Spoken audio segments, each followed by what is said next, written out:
सभी को सादर जय जिनेन्द्र। आज शांतिनाथ भगवान जी का केवल ज्ञान कल्याणक दिवस है। शांतिनाथ भगवान जो चक्रवर्ती, कामदेव और तीर्थंकर तीन पदों से सुशोभित है। यह शुभ दिवस के दिन हम करने जा रहे हैं तत्वार सूत्र की क्लास का शुभारंभ।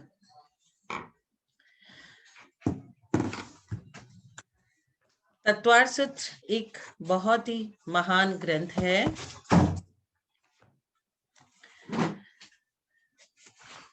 तत्वार सूत्र एक ऐसा ग्रंथ है जिसे दिगंबर और श्वेतांबर दोनों आमनाय के लोग बहुत ही रेस्पेक्ट से मानते हैं और ध्याते हैं। दोनों ही संप्रदायों के विद्वान ने इस पर अनेक बड़ी बड़ी टीकाएं लिखी है। उनमें दिगंबराचार्य श्री पूज्यपाद स्वामी जी की तत्वार्थ वृत्ति सर्वार्थ की, दिगंबराचार्य श्री अकलंक देव जी के तत्वार्थ वार्तिका राजवार्तिका, दिगंबराचार्य श्री विद्यानंद जी की तत्वार्थ श्लोक वार्तिका, दिगंबराचार्य श्री श्रुत सागर जी की तत्वार्थ वृत्ति, ये चार टीकाएं तो तत्वार्थ सूत्र की विशाल और महत्वपूर्ण व्याख्याएं हैं। आचार्य श्री उमा स्वामी जी ने इस छोटी सी दशाध्यात्मक अनूठी कृति में समस्त जैन तत्व ज्ञान को संक्षेप में गागर में सागर की तरह भर करके अपने विशाल और सूक्ष्म ज्ञान भंडार का परिचय दिया है। यही कारण है कि जैन परंपरा में तत्वार सूत्र का बहुत अधिक महत्व है और उसका वही स्थान है जो हिंदू संप्रदाय में गीता का है।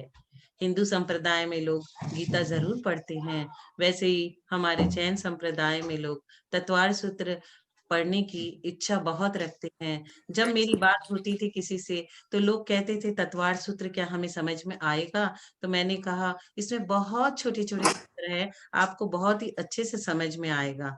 इसमें कर्णानुयोग, चरणानुयोग, सवयानुयोग का वर्णन बड़ी गंभीरता के साथ हमारे आचार्य ने किया है।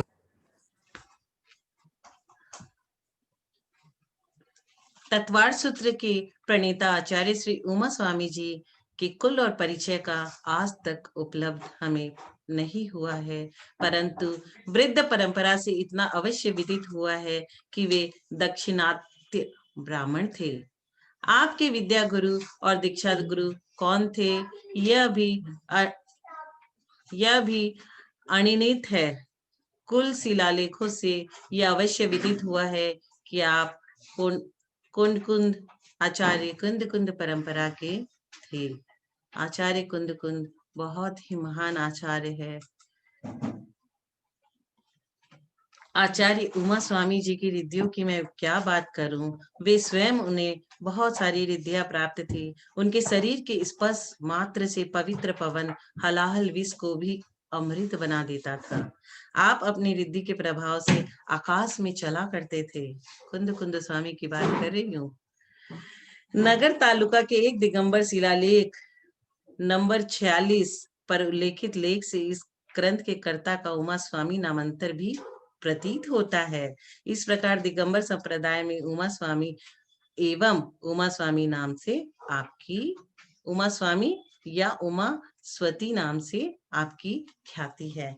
ऐसे महान रिद्धि के धारक मुनि, जो रिद्धियां हम भक्तामर जी में पढ़ते हैं, भक्तामर जी की जो रिद्धि सिद्धि मंत्र है कि ऐसे मुनियों के हाथ में आहार जाते ही अमृत बन जाता है, वैसे मुनि थे हमारे आचार्य उमा स्वामी।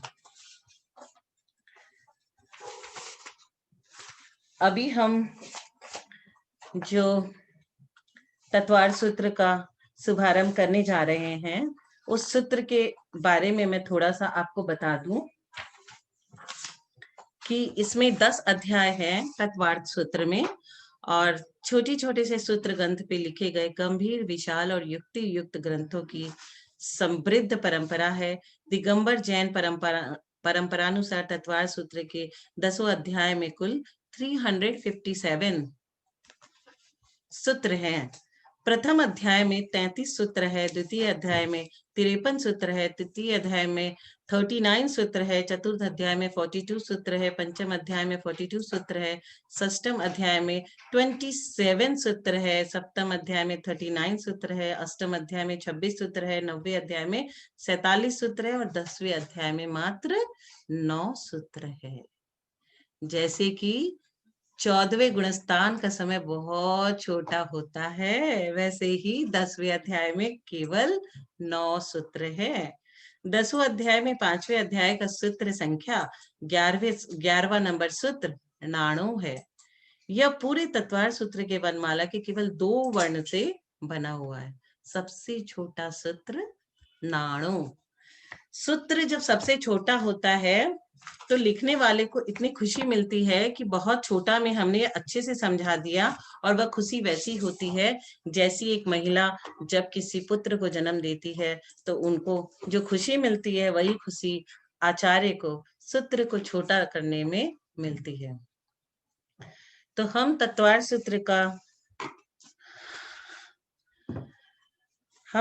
सूत्र की शुरुआत करने के पहले हम यह चाहेंगे कि सबसे पहले हमारे ग्रुप में जितने भी मेंबर आए हैं वो अपना अपना नाम बोल करके अपना परिचय 2 लाइन में दे दे, फिर हम लोग तत्वार सूत्र की कक्षा का शुरुआत करेंगे। तो मैं आप सबको अनम्यूट कर रही हूँ। आपको अपना नाम बोलना है और कहाँ से आप हैं, और फिर मैं एक एक सूत्र बोलूंगी। सूत्र बहुत छोटे छोटे हैं, छोटे छोटे सूत्र को आपको भी एक एक लाइन बोलना है। तो पहले मैं क्या करती हूँ, फर्स्ट नमस्कार तत्वार सूत्र की कक्षा का शुरुआत मैं कर देती हूँ। फिर पहला सूत्र जब मैं बोलूंगी फिर सारे लोगों को वो सूत्र बोलना है। उस समय सूत्र बोलने के पहले आप लोग अपना नाम और अपना स्थान बताएंगे। और आप कभी भी ये मत सोचना कि सूत्र का उच्चारण मैं कैसे करूं, बहुत आसान है, बहुत ही आसान है। उसके लिए मैं आपको 2-3 टिप्स जरूर दे दूंगी कि आपको किस तरह से पढ़ना है जो आप अच्छे से पढ़ पाओ। वैसे तो बहुत सारे जन यहाँ पे, बहुत सारे जन ऐसे बैठे हुए हैं कि बहुत अच्छा पढ़ते हैं और रोज अध्ययन करते हैं। अब हम शुरुआत करते हैं। सभी लोग अपने अपने हाथ जोड़ लें। मोक्ष मार्गस्य नेतारम भेतारम कर्म भूभृताम ज्ञातारम विश्व तत्वानाम वंदे तद्गुण लब्धये। मोक्षमार्गस्य नेतारं भेतारं कलभूवतां ज्ञातारां विश्वतत्त्वानां वन्दे तद्गुणलब्धे। बहुत सुंदर, बहुत सुंदर। मोक्ष मार्गस्य नेतारम का मतलब होता है जो मोक्ष मार्ग के नेता है। जैसे आज हमारे कलकत्ता में हमारे जो नेता है, हमारे जो प्रधानमंत्री है, वो आए हुए हैं। तो मोक्ष मार्गस्य नेतारम मतलब मोक्ष मार्ग को बताने वाले नेता। भेतारम कर्म भूभृताम का मतलब है कर्म रूपी पर्वतों को भेदने वाले हैं। कर्म सबसे ज्यादा हमें कौन सताता है? कर्म सताता है। आप सबके बच्चे तो बहुत छोटे हैं, बहुत प्यारे हैं, बहुत मासूम है, थोड़ा बहुत कुछ बोल के चले जाते हैं, लेकिन कर्म हमको जन्मों जन्मों तक सताते हैं। तो कर्म रूपी पर्वत को भेदने वाले, विश्व तत्वानम ज्ञातारम विश्व की समस्त तत्वों को जानने वाले हैं, ऐसे महापुरुष को तद्गुण लब्धये, इन विशिष्ट गुणों की प्राप्ति के लिए वंदे हम उन्हें नमस्कार करते हैं। जो मोक्ष मार्ग के नेता है, हितोपदेशी है, कर्म रूपी पर्वतों को भेदने वाले हैं अर्थात वीतरागी है, विश्व के समस्त तत्वों को जानने वाले हैं अर्थात सर्वज्ञ है, ऐसे विशिष्ट गुणों की प्राप्ति के लिए हम उन्हें नमस्कार करते हैं। ऐसे हम किसी को नमस्कार नहीं करते, जिसमें क्वालिटी होती है और हम जैसा बनना चाहते हैं हम उन्हें नमस्कार करते, उनको नहीं, उनके गुणों को, ताकि हमारे अंदर भी वे गुण आ जाए। तो सभी लोग अपने अंदर में वैसा गुण लाना चाहते हैं, इसलिए उन्हें नमस्कार करते हैं। हम भगवान को इसलिए नमस्कार नहीं करते क्योंकि वे भगवान है। भगवान को इसलिए नमस्कार करते हैं कि हम भी अपने अंदर में भगवान जैसा गुण पैदा कर सके। उनके अंदर क्या क्या क्या क्या उनके अंदर विशेष गुण है वो हमारे अंदर आ जाए। नेतृत्व भावम नेता, जो स्वयं सच्ची मार्ग पर चलकर अन्य पुरुषों को सच्चा मार्ग दिखलाते हैं, वे ही सच्चा नेता है। सच्चा नेता कौन है? जो बोलता है मैं नेता हूँ, अब तुम भी बन जाओ। और वो नेता कभी भी सच्चा नहीं है जो बोलता है मैं नेता हूँ और तुम मेरे फॉलोअर बन के रहो, और तुमको नेता नहीं बनना है। जो अपने नेतृत्व में सबके हित की बात कहे वह हितोपदेशी है। वे ही सच्चे अर्थ में सच्चे नेता बनने के काबिल है। कर्म रूपी पर्वतों को भेदन नष्ट करने वाले अर्थात वीतरागी हैं। विश्व के समस्त तत्वों को जानने वाले अर्थात सर्वज्ञ है। सर्वज्ञ किसे कहते हैं? जो सब कुछ जानते हैं। इसका ये मतलब नहीं कि भगवान ने सारे अध्ययन किए इसलिए वे जानते हैं, लेकिन वो जैसे ही उनको केवल ज्ञान होता है, हम इनके इन 3 गुणों की प्राप्ति के लिए इन्हें नमस्कार करते हैं। मंगलाचरण, हम किसी भी कोई भी काव्य, कोई भी ग्रंथ का शुरुआत करते हैं तो मंगलाचरण के साथ करते हैं। और मंगलाचरण हम किस लिए करते हैं? कि पहला इसलिए कि नास्तिकता का परिहार है, शिष्टाचार का परिपालन है, विशिष्ट पुण्य की प्राप्ति होती है, शास्त्र की निर्विघ्न समाप्ति होती है। कहते हैं अगर किसी को समय नहीं है, ग्रंथ का मंगलाचरण कर लेता है तो शास्त्र का सार उसे मिल जाता है, भाव पवित्र रखे तो। कृतज्ञता ज्ञापन करते हैं हम, और निरहंकार की सिद्धि होती है कि हमारे अंदर अहंकार नहीं है। ग्रंथ की प्रामाणिकता, इससे पुष्टि होती है, और ग्रंथ पढ़ने सुनने वालों में श्रद्धा की वृद्धि होती है मंगलाचरण से। तो ये मंगलाचरण जो बहुत ही अच्छा है, सभी को ऑलमोस्ट याद रहता है। ये लाइन 2 लाइन बहुत ही प्यारी लाइन है। इसमें अब शिष्य जिज्ञासा करते हैं कि इस ग्रंथ के मंगलाचरण में जो प्रथम मोक्ष मार्गस्य पद आया है, यह मोक्ष मार्ग क्या है? सबसे पहले स्टार्ट है मोक्ष मार्गस्य, तो ये क्या है? ऐसी जिज्ञासा किसी भव्यात्मा ने निर्गंथ आचार्य से प्रकट की, और उसकी स्तुति के लिए प्रथम सूत्र आया। और प्रथम सूत्र क्या है? सम्यक दर्शन ज्ञान चारित्राणि मोक्ष मार्ग। अब आपको ये जो प्रथम सूत्र है ना, वो एक एक करके सभी को अपना नाम, अपना प्लेस बताते हुए ये सूत्र का प्रोनाउंसिएशन करना है, क्योंकि बहुत आसान है। सभी लोग माला फेरते हैं घर में, और माला फेरने के पहले सम्यक दर्शन, सम्यक ज्ञान, सम्यक चारित्र बोल करके आगे बढ़ते हैं। तो मोक्ष मार्ग से क्या है, उसके लिए ये सूत्र आया है। अब मैं आप लोगों से करूंगी कि एक एक करके आप ये वाला लाइन, हमारा प्रथम सूत्र को बोले। मैंने सबको अनम्यूट कर दिया है, आप अपने आप को अनम्यूट कर दिया है, आप अपने आप को खोल करके अपनी बात रखें।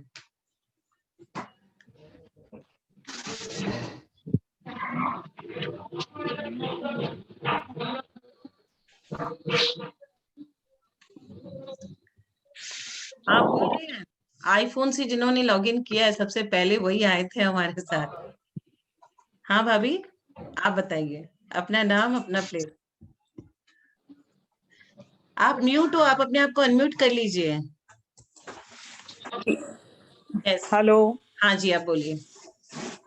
किरण पाटनी, दीमापुर। अच्छा अच्छा, हाँ। अब आप ये श्लोक बताएं। सम्यक दर्शन ज्ञान चारित्राणि मोक्ष मार्ग। हाँ, तो आपको तो आता है बढ़िया से। नहीं नहीं, अभी सीख रही हूँ थोड़ा थोड़ा। बहुत बढ़िया से आता है। चलिए, और सब प्लीज एक एक करके सब आए और अपना नाम बताएं, अपना प्लेस बताएं, और ये वाला पहला नंबर श्लोक। मीरा जैन, मीरा जैन। सम्यक दर्शन ज्ञान चारित्राणि मोक्ष मार्गः। Very good. Shailendra uncle, Shailendra uncle.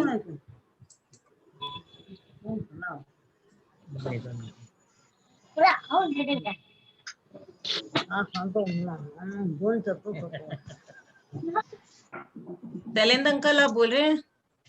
हाँ बोल रहा हूँ। हाँ बोलिए। नंबर ये तन निष्का दजी वाह नहीं, वन ही बोलना है, वन ही बोलना है। वन पहले सबको प्रोनाउंस कर ले, फिर वन नहीं का अर्थ बोलना। समझ ले। सम्यक दर्शन ज्ञान तत्वार्थ चारित्राणी। प्रदान दर्शनाम दर्शनम। शैलेंद्र अंकल, आपको ये बोलना है सम्यक दर्शन ज्ञान चारित्राणी मोक्ष मार्ग। अच्छा समझ ये सम्यक दर्शन ज्ञान चरित्राणी मोक्ष मार्ग। मोक्ष मार्ग होगा, जब दो बिंदी का विसर्ग लगा हुआ होता है तो ह का उच्चारण करते हैं हम। मार्ग हाँ, मार्ग ऐसे करके करते हैं। मार्ग। हाँ, गुड। अब छाया जी, छाया शाह जी, हाँ, आप बोले। जय जिनेन्द्र सिद्धि भाईंदर से बोल रहे। हाँ, सम्यक दर्शन ज्ञान चारित्राणी मोक्ष मार्ग। बढ़िया, बहुत सुंदर। हमारे जयचंद गंगवाल अंकल तो पढ़ाते हैं, वो तो हमें यहाँ पे इतना अच्छा पढ़ाएंगे कि आप सबको बहुत सुंदर लगेगा। अंकल बोलिए।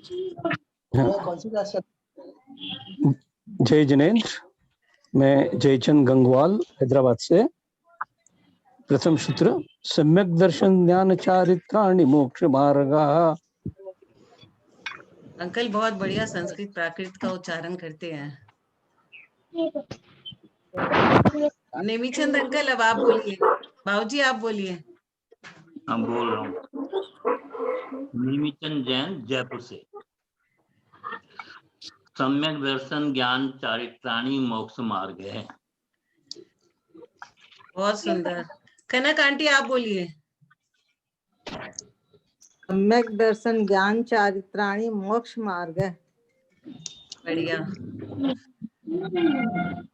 बढ़िया। और बहुत से लोगों ने वीडियो ऑफ कर रखा है। मैं अंजू जैन, सम्यक दर्शन ज्ञान चारित्राणी मोक्ष मार्ग। बहुत बढ़िया, ये मेरी बड़ी बहन है। बेबी दीदी, वीडियो चालू नहीं है इनका। हाँ, इनका वीडियो चालू नहीं है। ऋचा जैन, ऋचा जी बोलिए आप।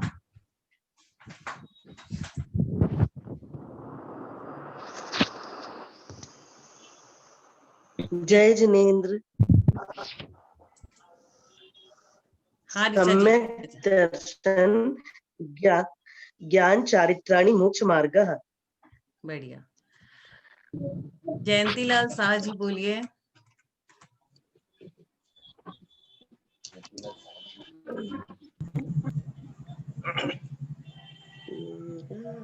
वीडियो बंद कर, इसको चालू कैसे किया जाए?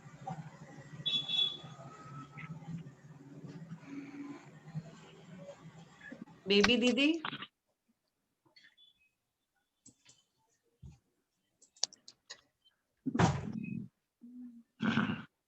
विजय आंटी।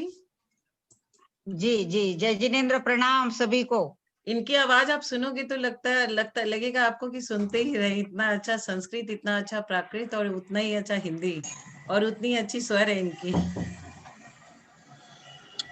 तत्वार्थ सूत्र जो कि उमा स्वामी महाराज ने लिखा है, उसका प्रथम सूत्र मैं बोल रही हूँ। सम्यक दर्शन ज्ञान चारित्राणी मोक्ष मार्ग। प्रणाम सोनू दीदी, बहुत बहुत आशीर्वाद। जय जिनेन्द्र, बहुत सुंदर कर रही हो आप, बहुत सुंदर।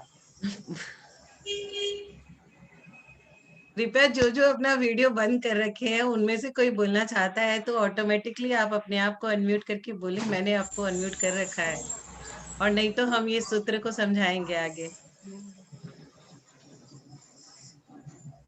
आप लोग कोई भी हेजिटेशन ना करें, आप लोग सब बहुत अच्छा बोल रहे हो, क्योंकि ये बहुत छोटे छोटे सूत्र है और हम सब बोल सकते हैं।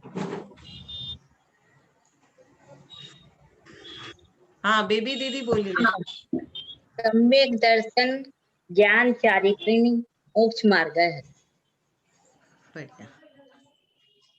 इसमें मात्रा जो हाँ, सम्यक दर्शन ज्ञान चारित्राणी, ये जो न है ना, नमोकार वाला, हाँ, नमोकार वाला न हम लोग लेंगे इसको।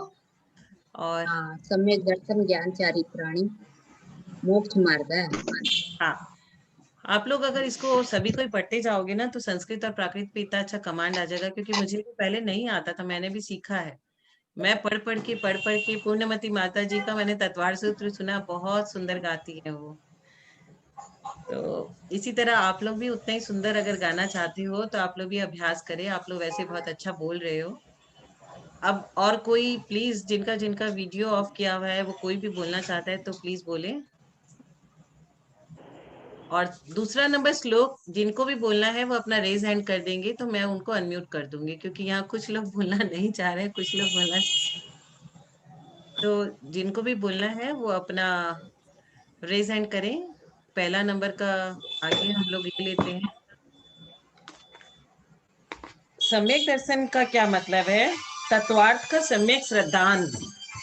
सम्यक ज्ञान का मतलब है तत्वार्थ का यथार्थ रूप से ज्ञान। और सम्यक चारित्र का मतलब है संसार के कारणभूत कर्मों के ग्रहण करने में निमित्त रूप क्रिया का त्याग। अब हम आगे के श्लोक में इसको और डिटेल में समझेंगे। इन सभी मार्गों के निराकरण के लिए एवं इन तीनों की ही एकता दर्शाने के लिए बहुवचन मतलब चारित्राणी, यह शब्द आया है यहाँ पे। पूज्य पादाचार्यकृत सर्वार्थ सिद्धि टीका में लिखते हैं कि जिस प्रकार, आप लोग सब प्लीज अपने आप को म्यूट कर लें, मैं कर देती हूँ।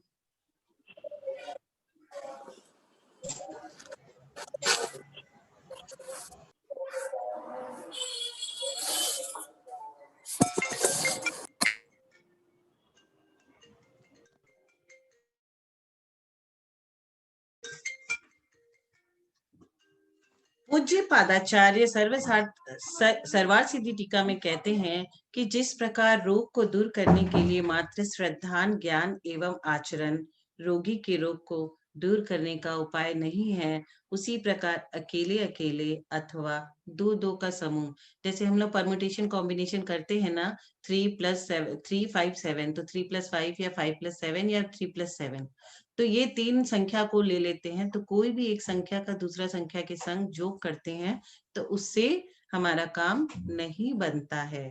पूज्य पादाचार्य ने अपने समय के महान आचार्य थे, जो कुशल चिकित्सा शास्त्र के ज्ञाता भी थे। आप यदि लड्डू बनाते हो तो आपको घी, आटा और शक्कर, तीन पदार्थों की जरूरत पड़ती है, वो भी समान अनुपात में, और सही तरीके से मिलाने पर ही लड्डू बनता है। लेकिन यदि एक चीज की कमी हो जाए, आपने आटा डाला ही नहीं और घी और शक्कर डाल दिया, तो क्या वह लड्डू बनेगा? अर्थात कभी नहीं बनेगा। तो लड्डू का स्वाद चिकना, मोटा, मीठा, रवेदार न होकर के लड्डू जैसा ही रहता है। इस प्रकार रत्नत्रय की एकता ही मोक्ष मार्ग है। सम्यक दर्शन, सम्यक ज्ञान और सम्यक चारित्र, तीनों की एकता करने से ही आपको मोक्ष मार्ग मिलेगा। क्योंकि हम मनुष्य पर्याय इसलिए नहीं पाए हैं कि हम रोज सुबह उठ करके ये सोचे कि आज हमें क्या बनाना है और क्या खाना है, या फिर जेंट्स लोग ये सोचे कि आज हमें ऑफिस जाना है और कौन से क्लाइंट से कहाँ मिलना है और क्या करना है। इसलिए हम जन्म नहीं लिए। हम जब देवता पर्याय में थे तो हम अपने आप से वादा किए थे कि यहाँ कर्मों की निर्जरा नहीं हो सकती, हम मनुष्य बनेंगे। और जब मनुष्य बन गए तो हम अपने आप से किए गए वादे को भूल गए, और मनुष्य बनने के बाद अपना अमूल्य जीवन हम फालतू की चीजों में गवा देते हैं। लेकिन हमारा टारगेट, जैसे अर्जुन का टारगेट था मछली नहीं, मछली की आंख, वैसे हमारा टारगेट होना चाहिए मोक्ष मार्ग। फिर आप क्या कहोगे? आप जरूर हमसे ऐसा कहोगे, पंचम काल में तो मोक्ष मार्ग होता नहीं, तो हम क्यों इसके लिए मेहनत करें? पर ऐसा नहीं है। भव भव के पुण्य से मोक्ष का द्वार खुलता है। तो हमें अभी कम से कम 6ठे 7वें गुणस्थान में तो स्त्रियां जा ही नहीं सकती, पंचम में जा सकती हैं, लेकिन हम पंचम गुणस्थान की नहीं, चतुर्थ गुणस्थान की बात कर रहे हैं। कम से कम हमें अभी चतुर्थ गुणस्थान में आ करके सम्यक दर्शन, सम्यक ज्ञान और सम्यक चारित्र का अनुसरण करते हुए मोक्ष मार्ग के राह पे चलना चाहिए, तभी हम आगे बढ़ सकेंगे। तो यहाँ पे तात्पर्य यह है कि सम्यक दर्शन मोक्ष मार्ग का एक अंग है, प्रथम सीढ़ी अवश्य है, किंतु सम्यक दर्शन होते ही ज्ञान भी सम्यक ज्ञान हो जाता है। इन दोनों में कारण कार्य का अंतर है, अर्थात सम्यक दर्शन कारण है और सम्यक ज्ञान उसका कार्य है। सम्यक चारित्र भजनीय है, अर्थात सम्यक दर्शन के बाद सम्यक चारित्र हो ही यह जरूरी नहीं है। हाँ, सम्यक दर्शन के साथ सम्यक चारण होता है। प्रथम सूत्र में जो प्रथम पद सम्यक दर्शन आया है, वह सम्यक दर्शन क्या है, ऐसी जिज्ञासा शिष्य ने आचार्य से की कि ये सम्यक दर्शन क्या है। ऐसी जिज्ञासा होने पर संतुष्टि के लिए आचार्य ने दूसरा सूत्र बनाया। क्या क्या है ये दूसरा सूत्र? तत्वार्थ श्रद्धानम सम्यक दर्शनम। उसका उत्तर है ये, जो पहला शिष्य ने किया था उसका उत्तर है। इस सूत्र में सम्यक दर्शन की परिपणा की गई है, यानी सम्यक दर्शन का मूल विषय क्या है? तत्वार्थ का श्रद्धान। तत्वार्थ किससे बना है? तत्व प्लस अर्थ। अब आप बोलोगे तत्व किसे कहते हैं? तत्व का मतलब जो पदार्थ जिस रूप से अवस्थित है उसका उस रूप होना, यही सम्यक तत्व है। अर्थ का क्या मतलब होता है? जो निश्चय किया जाता है वह अर्थ है, इसे ही पदार्थ कहते हैं। तत्वार्थ, तत्व और अर्थ, इन दो शब्दों से मिलकर तत्वार्थ शब्द बना है। हम चारों अनुयोग, कर्णानुयोग, चरणानुयोग, द्रव्यानुयोग, प्रथमानुयोग से ये समझेंगे कि चारों अनुयोगों में सम्यक दर्शन की सिद्धि कैसे होती है। प्रथमानुयोग जो धर्म की सच्ची घटनाओं को देख सुन अनुभूति करके हो जाता है, जैसे अंजन चोर का सम्यक्त्व, जिनदत्त सेठ कभी झूठ नहीं बोलते थे, इसी वाक्य से हो गया सम्यक, ये प्रथमानुयोग। अब हम करुणानुयोग की बात करते हैं। एक मिथ्यात्व अथवा मिथ्यात्व, सम्यज्ञ मिथ्यात्व, सम्यक प्रकृति, इन तीनों के साथ अनंतानुबंधी कसाय की चार कौन सी? क्रोध, मान, माया, लोभ। इस प्रकार कुल 5 अथवा 7 प्रकृतियों के उपशम 6 अथवा 6 उपशम से विशुद्ध परिणाम हो, उसे ही सम्यक दर्शन कहते हैं। चरणानुयोग के हिसाब से अगर हम देखें, आचरण की प्रधानता से सच्चे देव शास्त्र गुरु के प्रति 3 मूर्ता, 6 अनायतन, 8 मद, 8 संकादी दोषों से रहित सच्चा श्रद्धान करना सम्यक दर्शन है। द्रव्यानुयोग के अनुसार जीवादि 7 तत्व, 9 पदार्थ, 6 द्रव्य, पंचास्ति काय का यथार्थ श्रद्धान करना सम्यक दर्शन है। द्वितीय सूत्र में सम्यक दर्शन की श्रद्धान योग तत्व विषय विशेष बताए हैं, लेकिन यह सम्यक दर्शन किस प्रकार उत्पन्न होता है, शिष्य ने यह जिज्ञासा की और ऐसी जिज्ञासा होने पर उसकी संतुष्टि के लिए आगे का सूत्र कहा गया है। अब मैं आप सभी से पूछती हूँ कि किसको ये 2 नंबर सूत्र का प्रोनाउंसिएशन करना है, वो प्लीज रेज हैंड करें, मैं उसे अनम्यूट करती हूँ।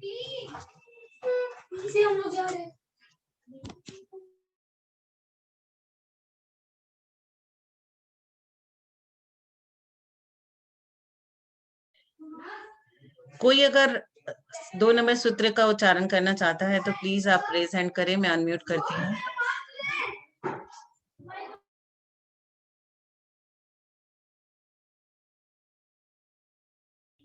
मैंने आप सभी को अनम्यूट कर दिया है, जिसे भी बोलना है वो प्लीज अपने आप को अनम्यूट करके बोलें।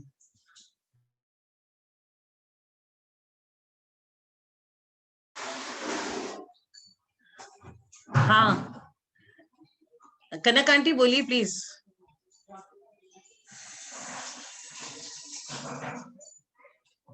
अनम्यूट नहीं मारे।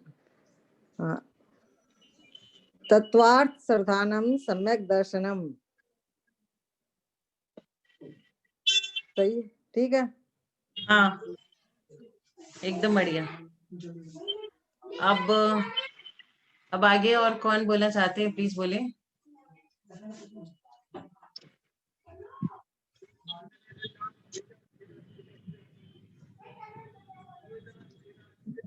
आप सब अनम्यूट हो, अपने आप को अनम्यूट करके बोले।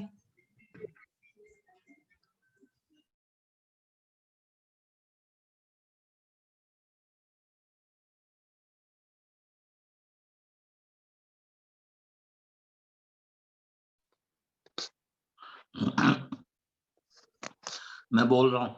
हाँ, तत्वार्थ श्रद्धानाम सम्यक दर्शनम।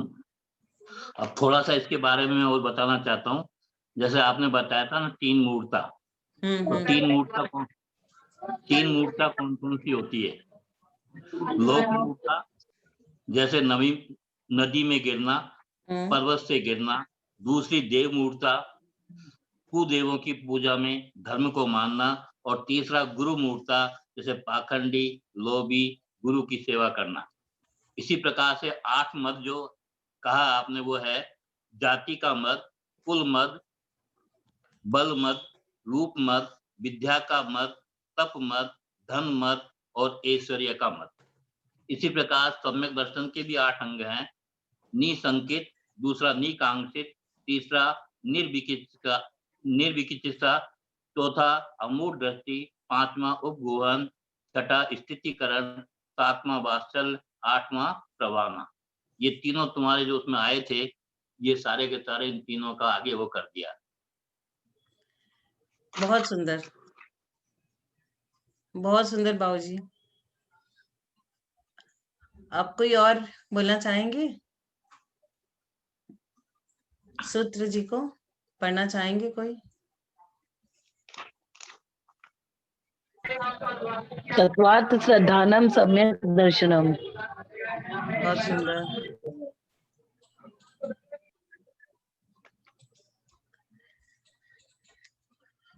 तो हम आगे बढ़ते हैं। 3 नंबर का सूत्र में तन्निसर्गा दधिगमाद वा, यह सम्यक दर्शन निसर्ग से अथवा अधिगम से उत्पन्न होता है। इसका अर्थ ये है, ये निसर्ग और अधिगमज क्या है? जो सम्यक दर्शन पर के उपदेश के बिना अपने आप पूर्व भाव के संस्कार से उत्पन्न होता है, वह निसर्गज सम्यक दर्शन है। जो सम्यक दर्शन गुरु आदि के उपदेश से उत्पन्न होता है, वह अधिगमज है। इसे आप ऐसे समझ सकते हो कि कोई बहुत ही ब्रिलियंट स्टूडेंट है, वो अपने आप पढ़ लेता है, उसे किसी भी टीचर की जरूरत नहीं होती। बेबी दीदी का बेटा है, उसने अपने आप ही इंजीनियरिंग पढ़ लिया, किसी टीचर का हेल्प नहीं लिया, तो उसे कहते हैं निसर्गज। और जो टीचर के पास जाके ट्यूशन लेता है, उनसे समझता है और फिर वह पास होता है, उसे बोलते हैं अधिगमज। मतलब किसी के बताने से वह होता है अधिगमज।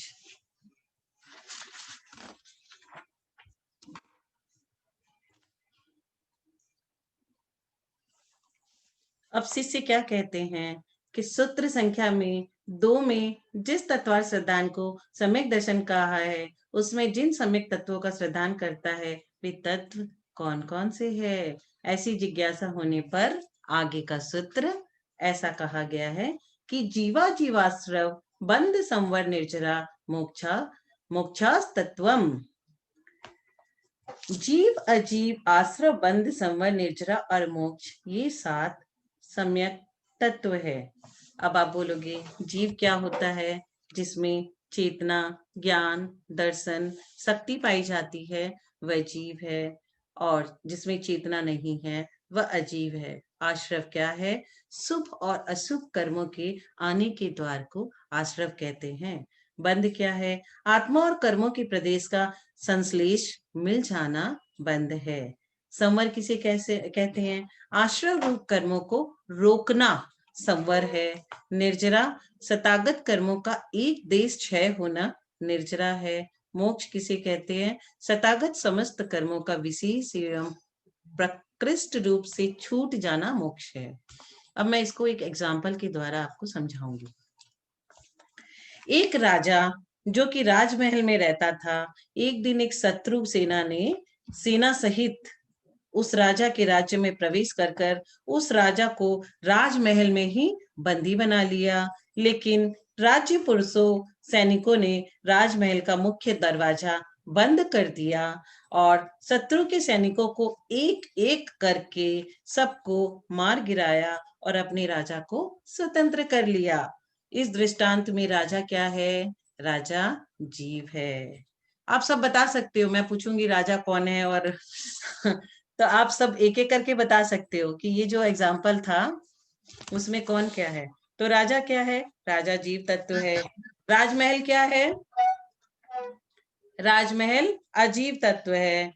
और शत्रु राजा अपनी सेना के साथ जीव राजा को बंधन में करने के लिए राजमहल के द्वार में प्रवेश करता है, तो वह क्या है? आश्रव। आश्रम। और राजमहल में प्रवेश करके राजा को बंधन में रखकर, राजा को वो जो बंधन किया वो क्या है? कौन सा तत्व है? बंद।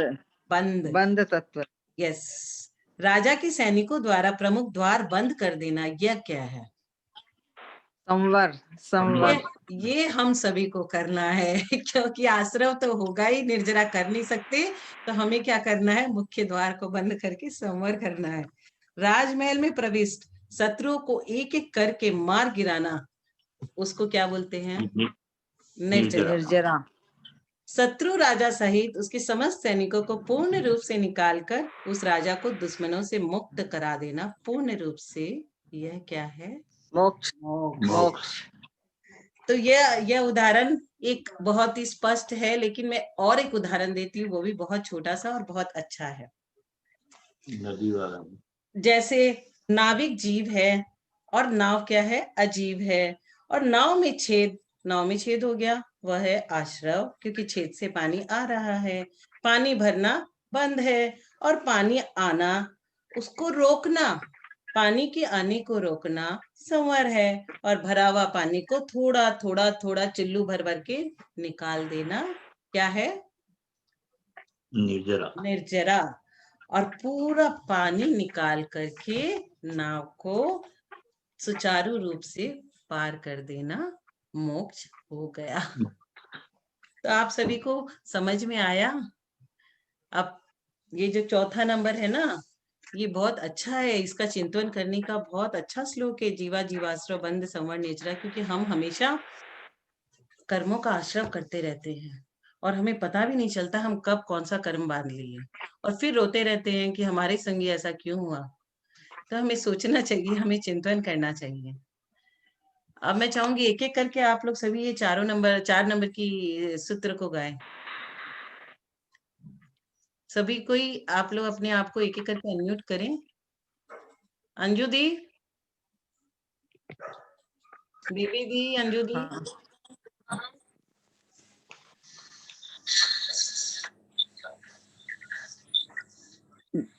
जीवा जीवा श्रव बंध